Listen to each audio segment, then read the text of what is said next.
नमो बुद्धाय. धम्मपद या ग्रंथाचे आपण वाचन पाहत आहोत.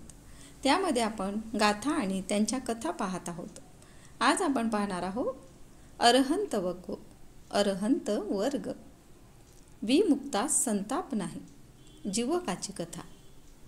देवदत्ताने राजगृहाच्या गृंधकूट पहाडावरून मोठा दगड टाकून बुद्धाला ठार करण्याचा प्रयत्न केला. तो दगड दुसऱ्या मोठ्या दगडावर आदळून दगडाचा एक तुकडा उडून बुद्धाच्या पायावर येऊन पडला.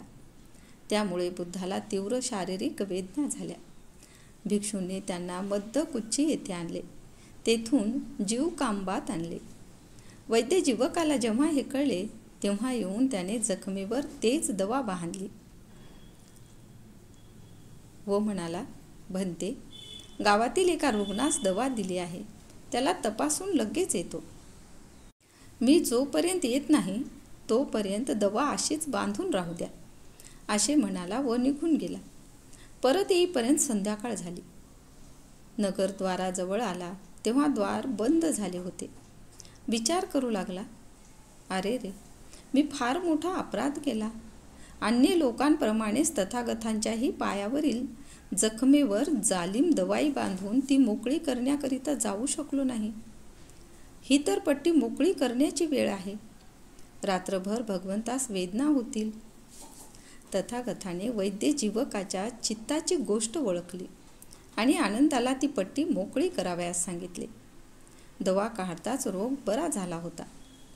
दुसऱ्या दिवशी सकाळी जीवक घाईघाईने विहारात आला. प्रणाम करून म्हणाला, भन्ते, आपणास रात्री तीव्र वेदना झाल्या की काय? तेव्हा बुद्ध म्हणाले, जीवक, तथागतांच्या सर्व वेदना बोधिवृक्षाखालीच शांत झाल्या.